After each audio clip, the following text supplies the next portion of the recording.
أعوذ بالله من الشيطان الرجيم. بسم الله الرحمن الرحيم.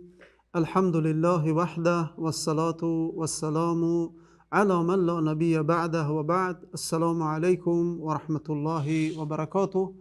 بینندگان عزیز و ارجمند، یک مقاله بسیار زیبا و جالب و منصفانه را قرائت کردم و بعد از آن خواستم که این مقاله زیبا را تقدیم شما نمایم.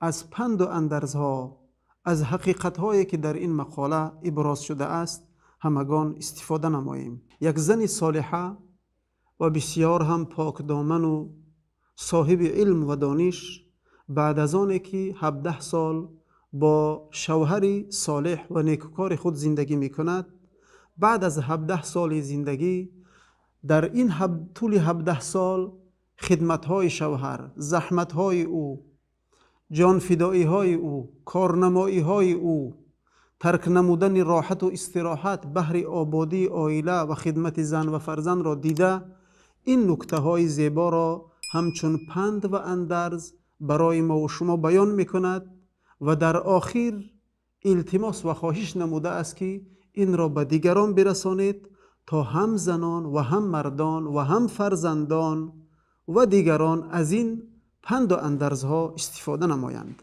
این زن صالحه میگوید که مرد زیباترین مخلوق است که خداوند او را آفریده است. مرد تمام دارایی خود را برای همسر و فرزند خود و پدر و مادر خود صرف می کند تا آنها زندگی خوب داشته باشند. مرد همان انسانی هست که جوانی و حیات خود را دریغ نمی دارد بهر سعادت همسر و فرزندان خود، یعنی جوانی خود را، قوت و نیروی خود را بهر خوشبختی آنها صرف می نماید. مرد تنها کسی است که برای خوشبختی زن و فرزندان خود صحت و سلامتی خود را و راحت و استراحت خود را دریغ نمی دارد. مرد همان انسانی بزرگ است که تمام کوشش خود را بهر اهل و عائله خود صرف می کند و هر سرزنش و عتابی که بالای او بیاید بهر خدمت اهل و عائله خود آنها را برداشت می نماید. می گوید بالای این همه خدمت ها و زحمت های مرد، اگر مرد در چند سال باره اگر به استراحت برود، بخواهد که کمی از مشکلات حیات استراحت بکند، می گویند این مردی بی‌پرواست که همه را ترک نموده به استراحت رفته است. و اگر روز بیمار شود یا خسته شود در خانه کمی استراحت بکند، میگویند این مردی تنبل است. آن زحمت ها و آن روزهایی که مهنت داشت او را فراموش می نمایند. اگر فرزندان خود را سختگیری نماید تا آداب و اخلاقشان خوب باشد، زندگی درست بکنند، میگویند بسیار مردی سخت و سختگیر است.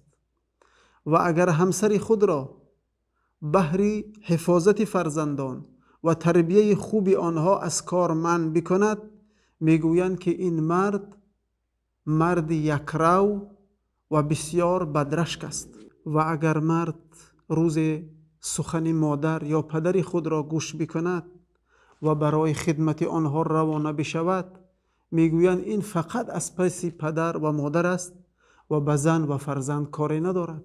و اگر مرد به خدمت همسرش مشغول شود و حق و حقوق او را بجا آورد، بعضی ساده‌لنگ ها شاید بگویند که این مرد زنکلان است، این مرد همیشه در خدمت زن است. البته با وجود این همه طعنه هایی که بالای مرد می آید، این زنی صاحب خرد و با فضیلت می گوید که مرد در حالتی که شوهر باشد بهترین خدمتها را برای همسر و کودکان خود می کند و امید و آرزو و هدفش این است که همسر او و فرزندان او از او بهتر و خوبتر تربیه یابند و آداب و اخلاق آموزند که از او برتر و بالاتر و بهتر باشند.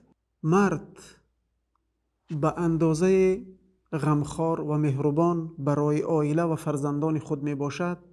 حتی در لحظه های سخت‌ترین ناامیدی از اصلاح فرزندش ناامید نشده در حق آنها دعای نیک می کند که آینده درخشان داشته باشند و شخصیت‌های بزرگی باشند که از آنها دعای نیک و اعمال نیک برای جامعه باقی ماند.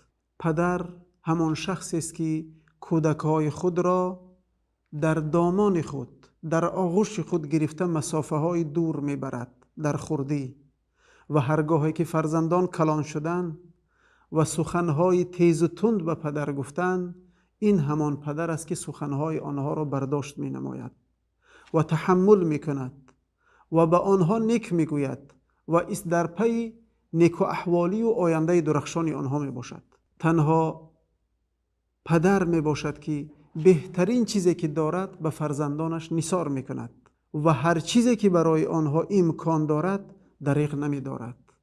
اما متاسفانه بعضی وقت پسرها را میبینیم، دخترها را میبینیم که به اندک چیز پدر را نمیخرند و اندک خدمت را در نیکی به پدر یا مادر دریغ می‌دارند. متاسفانه اگر مادر کودک را، فرزندش را 9 ماه و 9 روز در شکم خود بردارد، پدر فرزندان خود را طول عمر در عقل خود، در فکر خود، در دامان خود و همیشه با یاد و غم آنها بهر آسایشتگی و آینده درخشان آنها زحمت میکشد، مهنت میکند، حتی جان فدایی مینماید. میگویند حکما جهان تنج و آرام است مادامی که پدر مهربان و تندرست است. یعنی هرگاهی که پدر تندرست و سالم باشد، همیشه در خدمت فرزندان خود می باشد. پس در آخر این زن میگوید که ای زنان، ای مادران و ای خواهران، همیشه به مرد احترام و تقدیر قائل باشید و او را احترام و تقدیر او را بجا آرید، زیرا که شما نمیدانید چه مقدار مرد برای همسر و عائله خود زحمت میکشد، کار میکند و سختی ها و دشواری ها میبیند تا همسر او و کودکان او آسایشته زندگی نمایند. و در آخر میگوید که این سخنان مرا به زنها بفرستید تا قدر شوهرها و خدمت آنها را بدانند و در مقابل او نیکی بکنند، و به فرزندان بفرستید تا قدر پدر را بدانند و در عوض زحمتها و جان فدایی های او نیکی بکنند. و همچنانه که رسول بزرگوار اسلام میفرماید من لم یشکر الناس لم یشکر الله. پیغمبر خدا صلی الله علیه و سلم میفرمایند هر کسی که شکر مردم را نمیگوید، شکر خدا را گفته نمیتواند. یعنی هر زنی که شکر شوهر را گفته نمیتواند، هر فرزندانی که شکر پدر را بجا آورده نمیتوانند، آنها شکر خدا را بجا آورده نمیتوانند. به نزد رسول بزرگوار اسلام صحابی آمد و پرسید که ای رسول خدا، بزرگترین حقدار بالای زن کیست؟ پیغمبر خدا صلی الله علیه وسلم فرمودند که شوهر اوست. و دیگری پرسید که ای رسول خدا، از همه حق بزرگ را بالای مرد کی دارد؟ پیغمبر خدا فرمود که مادر او. یعنی ببینید این عظمت اسلام را، بزرگی اسلام را، که این همه زحمت هایی که مرد، همسر، شوهر میکشد بهر آسایشتگی همسر و فرزندان خود، هیچ شریعت بزرگوار اسلام فراموش نکرده است و این حق و حقوق او را نگاه داشته است.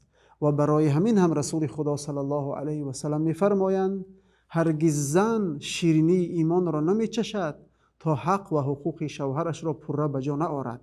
وقتا زن شیرینی ایمان را میچشد که حق و حقوق شوهرش را پره بجا آورده باشد. خداوند بزرگ این قدردانی ها و این بزرگی ها را نصیب همسران، زنان، دختران و فرزندان و جمیع اقشار عائله بگرداند و عائله ما و شما را همچون عائله های خوشبخت، پر از مهر و محبت و وفا و نیکی و قدردانی و خدمتگاری بگرداند.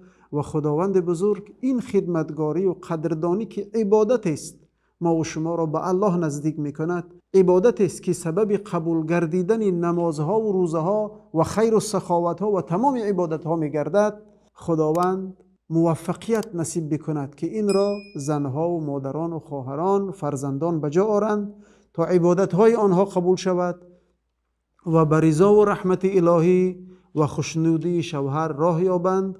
آمین یا رب العالمین. تا برنامه های آینده در پناه و امان الهی باشید. السلام علیکم و رحمت الله و برکاته.